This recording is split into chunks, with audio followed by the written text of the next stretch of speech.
개짜리 황중선 장로님을 모시겠습니다. 박수하겠습니다. 경주 촌놈입니다. 모태신앙이 아니라 3대 5대입니다. 5대 그리고 또 골 때리는 고신측 교단에서 맞습니다. 이야 그리고 고신측 교단에서 이렇게 장로까지 딸리가 참 보통 열을 3개 따셨다. 아무것도 아닙니다. 이 모든 것은 누구의 은혜입니까? 하나님의 은혜죠. 이야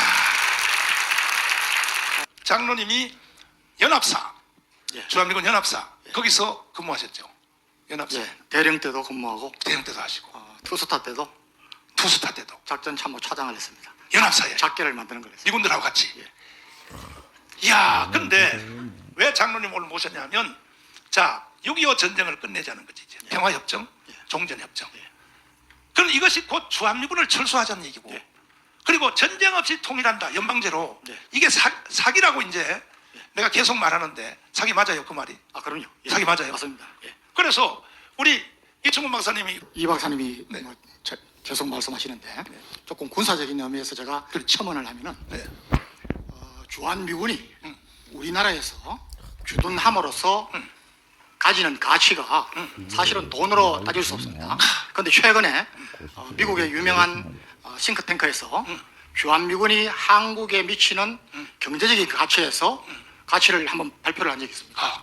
근데 뭐 제가 보기에는 오랫동안 믿었는데 가장 2차 세계대전 누가 이후에 이어받았어? 선진국이 된 나라 참미가 이어받아가나. 미군이 주둔을 많이 한 나라 순으로 거의 됐습니다. 전번에 제가 말씀드렸죠. 미군이 제일 많이 주둔하는 나라가 일본입니다. 일본 두 번째가 독일입니다. 아. 예, 세 번째가 우리입니다. 예, 네 번째가 이탈리아입니다. 그리고 영국입니다.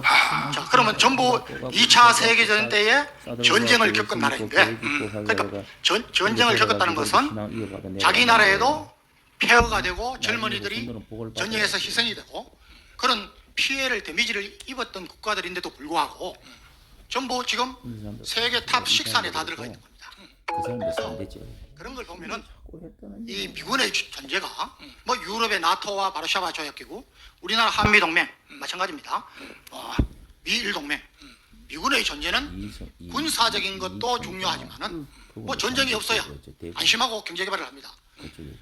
미군들이 안보를 담당하기 때문에 일익을 담당하기 때문에 군사 안보에 투입할 돈들을 경제에 투입할 수 있었던 겁니다. 자, 그래서 지금 우리 뭐 이충근 박사님 잘 아시겠지만 최근에 영국이 유럽 연맹에서 탈퇴해가지고 뭘 해보겠다고 하다가 아마 어제 신문 방송 보신 분 아실 겁니다. 그 손해가 이만저만이 아닌 겁니다. 세계 최강 국가도 미국마저도 안보를 본인 스스로만 하는 게 아닙니다. 그러니까 동맹을 맺는 겁니다. 이 동맹이라는 것은 피하 간에 동맹을 맺는 양국 간에 서로 이익이 돼야 하는 거기 때문에 저는 우리 주한미군 최초에는 뭐 38,000명 정도 그 6.25 때는 50년만까지 갔지만은 미군이 없었다면은 사실 지금의 우리나라는 저는 없었다고 보는 사람입니다. 그렇지. 왜? 전쟁을 억제했습니다.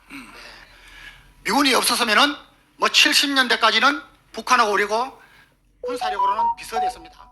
그런데 지금 계속해서 이제 국가 기밀이 시간이 지나면은 우리뿐만 아니라 전 세계 러시아, 뭐 북한 다 이렇게 해제가 됩니다.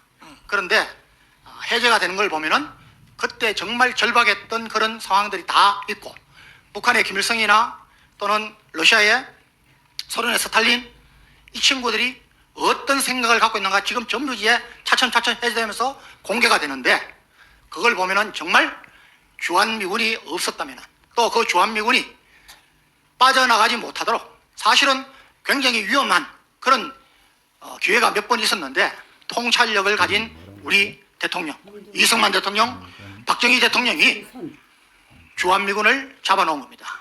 여러분 에버레디 작전이라고 미국이 지금 요 휴전협정 할 때 이승만 대통령을 제거하려고 했습니다. 말을 안 들으니까. 그때 이승만 대통령이 미군이 떠나가면 우리가 단독으로라도 북한에 북진하겠다. 그렇지. 이거를 가지고 미군을 떠나지 못하게 막은 겁니다. 그리고 휴전 협정을 하는 조건으로 방공포로를 석방하면서까지 그런 통찰력을 가지고 있는 게 한미 동맹입니다. 그래서 오늘 우리나라가 있었다는 것은 군사안보뿐만 아니라 제일 큰 것은 전쟁 억제죠. 전쟁이 안 일어났습니다. 5.18 때 김일성이가 내려오려고 했지만은 최종적으로 그렇게 하지 못한 것이 주한미군 때문이었습니다. 이것은 뭐 그냥 사실입니다. 근거가 다 나왔어요. 그래서 정말 우리가 필요하기 때문에 미군이 필요한 건데, 저는 뭐 광화문 나가면은 그 미군 대사관 옆에 일부 무리들이 말로 닿을 수 없는 쌍욕을 하면서 미국을 욕하고 미군을 철수하라고 하는 걸 보면은 정말 가슴이 아픕니다. 그래서 여러분들, 미국은 언젠가는 자기들이 필요하면 떠날 수도 있습니다. 그때까지는 우리가 잡아둬야 됩니다. 왜 우리가 미군을 잡아놓으면 훨씬 안정적으로 경제 발전을 할 수 있고 미래를 준비할 수 있는데 왜 갑니까? 그래서 이제까지 사실은 운동권 정부들, 좌파 정부들이 한미 동맹에 상처를 주고 한 것은 정말 잘못된 겁니다. 자, 그 군사 전문가로서 지금 현재 북한하고 한국군하고 미군하고 합쳐서 전쟁 붙으면 누가 이길 것 같아요? 제가 분명히 지난해도 말씀드렸습니다. 네. 저는 우리나라에 전쟁이 일어나면 최소한 한두 달 전부터 위기가 성공고조되면은 미군들이 어떻게 정강이 되고 우리가 어떻게 준비를 하고 그러면 H아워 딱 시작이 되면은 어떻게 진행되고 결과가 어떠하는 것을 저는 거의 뭐 연합사 참모했으니까. 시간 단위로 들어있습니다. 다 말씀은 못 드리지만은 무조건 이깁니다. 아까 이충건 박사님 말씀하셨지만은 전쟁에서 질 염려는 없습니다. 왜? 여러분, 독일이요 1차 세계대전, 2차 세계대전에서 주요한 전투를 진 적이 없습니다. 왜 졌느냐? 독일은 병력도 피해를 보면은 나중에는 20대 징집했다가 나중에 70대까지 징집을 했습니다. 세상에. 보충을 해야 됩니다. 그리고 무기가 파괴되고 포탄을 쏘고 나면은 이걸 보충을 해야 됩니다. 그렇죠. 거기에서 못 따라간 겁니다. 정말 독일의 장군들, 독일의 장교들, 부사관들 엄청나게 강했습니다. 그런데 지는 이유는 1차 세계대전도 마찬가지고 2차 세계대전도 여기는 연합군이지 않습니까? 그리고 특히 미국을 잘못 건드린 거죠. 미국은 뭐 그때 저는 지금 조금 염려가 되는 게 현재의 미국은 뭐 전쟁을 거의 걱정할 일이 없는 겁니다. 그래서 정말 전쟁이 일어났어서 평시에 경제체제, 군수체제를 전시로 바꿀 수 있는 게 저는 제 개인적으로는 2차 세계대전 때보다 훨씬 못하다고 봅니다. 왜? 적이 없었으니까요.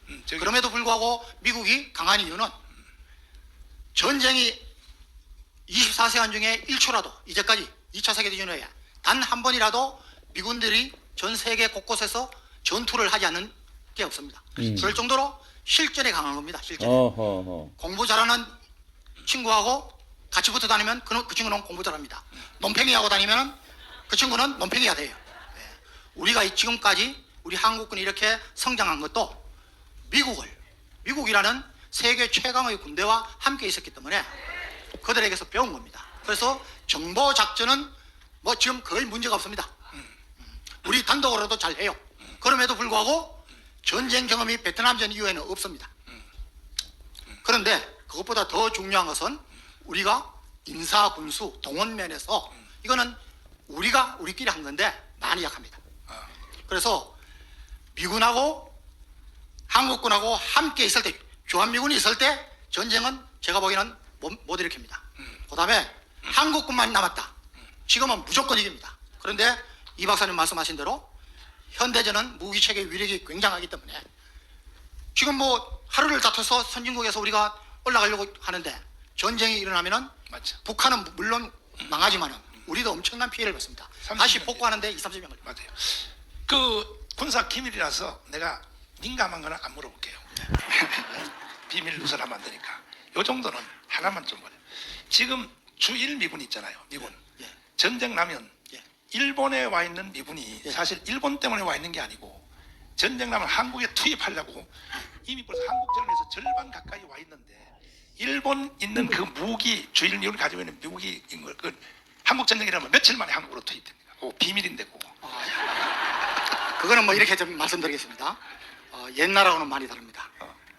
저는 제가 자이툰 부대를 제가 원서타 때 미국하고 회담을 하고 준비를 해서 보냈습니다. 한 3,000명 보내는데 미국 갔다 와서 정부가 이제 발표를 하고 준비를 해서 보내는데 거의 3, 4개월 걸렸습니다.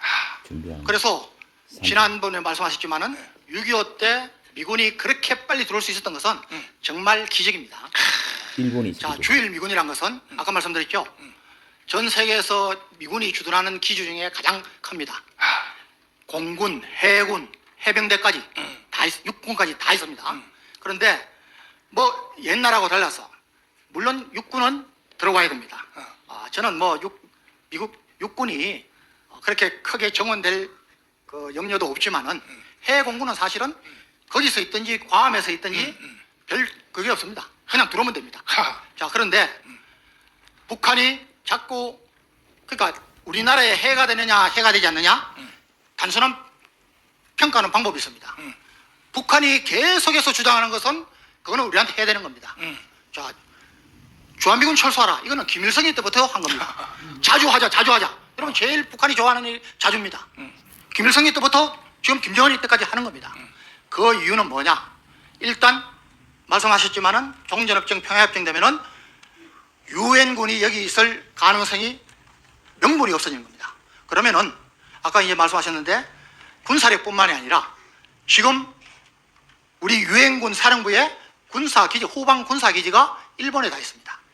자, 그러면은 만약에 유엔군이 철수한다 그러면은 뭐 미국만 있으면 뭐 괜찮을 수도 있습니다. 그런데 첫째는 안보리에서 소련과 중공이 거부하면은 뭐 6.25 때처럼 하나님께서 특별한 방법으로 소련이 안보리에 참석 못해가지고 통과가 하더라도 엄청난 시간을 들입니다. 그러니까 지금은 유엔군 사령부가 존재하는 한 그냥 전쟁이 일어나면 바로 됩니다. 바로 들어온다는 것은 군사력도 들어오는 것이지만은 병참, 후방 모든 기지가 일본에 있기 때문에 여러분 이걸 잘 생각하셔야 됩니다. 일본은 미래에 대한 준비를 굉장히 잘하는 민족 중에 하나입니다. 우리는 정말 지지리도 못해요. 통찰력을 가진 지도자가 별로 없었습니다. 이승만, 박정희 대통령이 없었습니다. 그래서 우리가 이런 차원에서 볼 때 정말 주한미군 철수를 주장하는 사람들은 제가 말씀드렸죠. 평화협정, 정전협정 주장하는 사람들은 둘 중에 하나입니다. 첫째는 북한 지령받는 놈들입니다. 맞아요. 두 번째는 간첩. 바보들입니다. 멍청이들입니다. 간첩이에요. 그쪽에 선동해서 넘어가니까. 이거는 정말 우리가 정신 똑바로 차리고 아니 잘 할 수 있는 방법이 있는데 그걸 왜 포기하고 우리끼리 합니까? 근데 장로님 왜 윤미향이가 예. 지소미아를 가지고 일본하고 우리하고 원수 만들려고 왜 그 계제를 떨어요? 일본하고 예. 우리나라하고 적대국을 만들려고 윤미향이가. 자, 여러분 예. 일본은 앞으로 우리가 미래를 향해 나갈 때에 우리와 함께 군사적뿐만 아니라 경제적으로 안보 파트너, 경제 파트너가 될 일본입니다. 그런데 지금도 우리가 너무 과거에 여러분 저는 우리가 일제 식민지가 된 것도 물론 그 사람들의 잘못도 있고 하지만은 우리 잘못입니다. 우리가 맞아. 약하니까 그런 거예요. 맞아요. 우리가 정신을 차려야 그런 거예요. 맞아. 우리입니다. 그래서 너무 일본에 대해서 우리가 옛날 감정만 가지고 할 필요 없이 지금은 같이 나가야 될 파트너를 생각해야 됩니다. 그렇지. 그리고 전 세계에서 가장 전도가 안 되는 데가 일본 아닙니까? 맞아요. 저도 뭐 일본 당기 전도 영향 많이 가는데 전도해야 됩니다. 그래서 일본과의 관계는 정말 지금은 우리 국민들 모두가 저는 요즘 여론조사를 보면은 젊은이들 특히 젊은이들은 일본을 이제 친구로 생각합니다. 친구로 생각합니다. 옛날에 기억이 없는 것도 있지만은 젊은이들이 앞을 내다보는 미래에 대한 식견이 있다고 봅니다. 그래서 우리 일제시대를 경험하시고 6.25를 경험한 우리 어른들 이런 경험을 잘 이야기하고 자녀 손주들한테 잘 이야기해야 나라가 빨리 발전할 것 같습니다. 네. 마지막으로 장로님은 자유톤 부대. 예. 이야, 그 자유톤 부대 한국 군대가 어디에 가 있었나요? 어느 나라? 아르비를 가 있습니다. 어디요? 이라크가 18개주로 되어 있는데 네. 제일 윗부분입니다. 그래서 야. 이라크는 이슬람 수니파, 시아파가 각각 있는 주가 있고 네. 시아 수니가 이렇게 혼성되어 있는 데가 네. 바그다드 주거든. 그때요. 예. 몇 명 갔어요? 우리나라 한국 군대. 우리가 제가 있을 때는 3,000명 조금 넘었습니다. 야, 월남전 이후에 제일 많이 갔네. 예. 근데 그때 갈 때 정부가 어느 정부였어요? 노무현 정부죠. 그 노무현 착한 사람이야. 그래.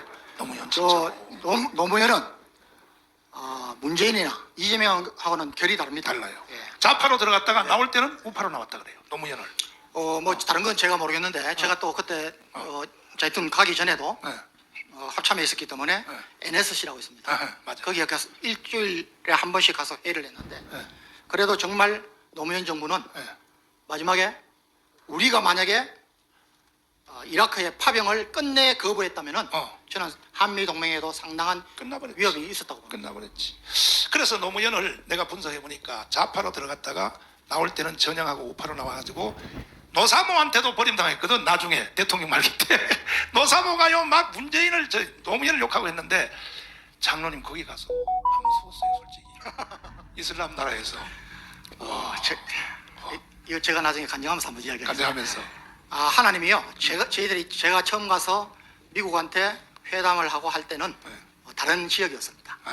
그런데 딱 그 결과를 하고 왔는데 준비를 하고 있는데 한 1, 2개월 만에 우리 파병 지역이 바뀌었습니다. 그렇지. 우리가 가려고 했던 데는 이 테러 세력들이 전부 쫓겨와가지고 가장 큰 전투가 벌어졌던 겁니다. 야, 그런데 그러니까 미군들이 우리가 가려면은 헬기 또 전차 탱크가 가야 되는데 그걸 준비하려면 또 시간이 많이 걸립니다.